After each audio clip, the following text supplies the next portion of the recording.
कैसे हैं सभी लोग? पढ़ाई लिखाई ठीक चल रही है?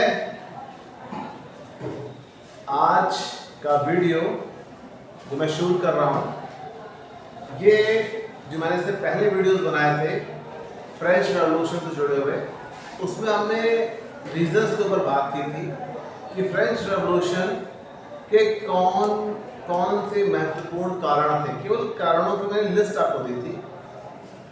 आज के इस वीडियो में हम लोग बात करेंगे उन कारणों के ऊपर कि आखिर में जो कारण थे फ्रेंच रेवोल्यूशन के, उसके अंदर क्या क्या चीज़ें उसमें जुड़ी हुई थी, उसके बारे में बात करेंगे। तो जैसा कि मैंने पहले भी कहा था, पर दोबारा से सुन लेते हैं, वो वाला वीडियो मेरा इसी चैनल पे पड़ा हुआ है, आप देख सकते हैं।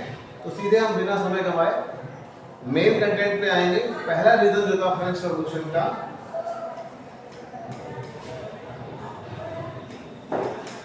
French revolution.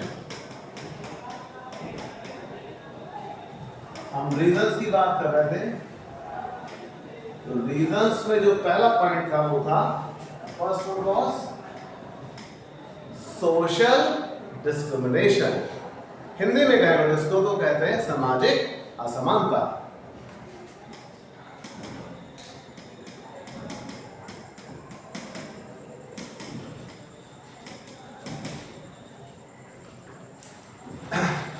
हम अगर बात करें सोशल डिस्क्रिमिनेशन की, और जैसा आप जानते हो कि फ्रेंच रेवोल्यूशन 1789 में हुई थी, तो हम 18वीं सेंचुरी की यूरोप की सामाजिक व्यवस्था के बारे में सबसे पहले मैं जानना हूँ।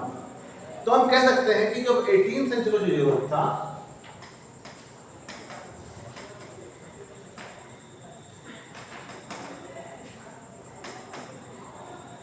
generally it was divided to 3 major social sections।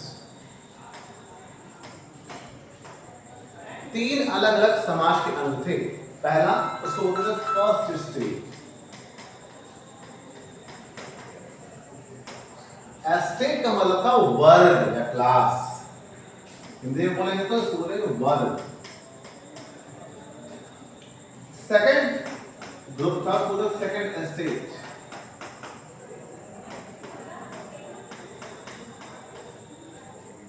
और उसके बाद आता था थर्ड स्टेट।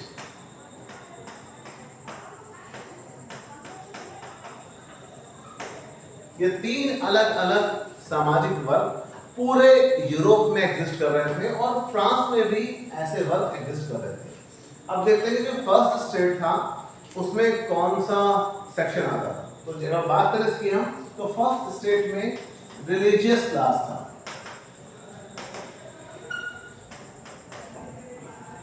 जिसको हम क्लेर्गी भी बोलते थे, क्लेर्गी पादरी वर्ग। फर्स्ट स्टेट, इसके लिए एक और वर्ड यूज होता है फर्स्ट ऑर्डर। अब हम मूव करते हैं सेकंड स्टेट की तरफ।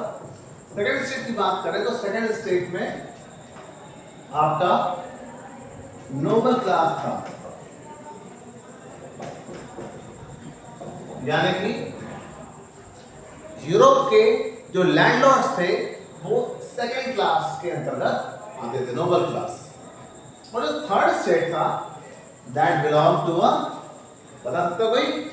Common people. बिल्कुल सही कहा, यानी कि teachers, doctors, engineers, peasants, labours और मर्चेंट्स, ये सारे के सारे किसमें आते थे?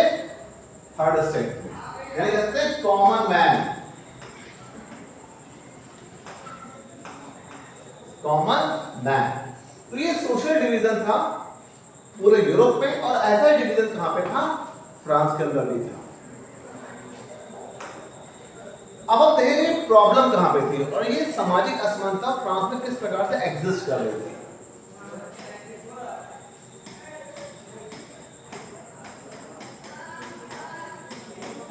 First state, second state, third state. Clergy, nobles, common man.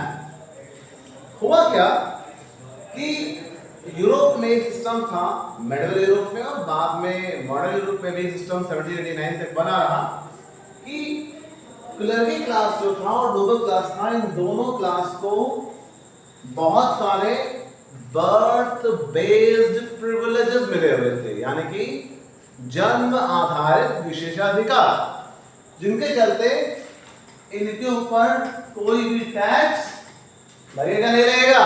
नहीं लगेगा, बिल्कुल सही कहा, कोई भी टैक्स इनके ऊपर नहीं लगता था। ठीक, अब देखते हैं इनकी जो संख्या थी क्लर्की और नोबल्स की, वो थी 10%। जो पूरा सेक्शन मिलाकर देखेंगे तो दैट वाज ओनली 10%। बट इनके पास फ्रांस की जितनी भी प्रॉपर्टी थी, यानी लैंड था, एसेट्स थे, उसका 60% हिस्सा किसके पोजीशन में था? क्लर्की एंड नोबल्स के पोजीशन में था। क्लियर सभी को? अब बात करते हैं हम लोग कॉमन मैन की। 100 में से 10% निकाले कितना बचेगा बच्चों, बताओ फास्ट? बिल्कुल सही, 90%। Very good. यानी कि कॉमन मैन जो था वो 90% पॉपुलेशन को कवर करता था, और उसके पास टोटल जो एसेट्स थे फ्रांस में, अगर हम 100 में 60 निकालो कितना बचेगा? बिल्कुल सही कहा आपने, 40%। तो वो था कितना? 40%। क्लियर सभी को? अब 90% पॉपुलेशन के पास केवल 40% एरिया था, और सारा टैक्स जो था वो इसी 90% के ऊपर टैक्सेस इंपोज किए गए थे।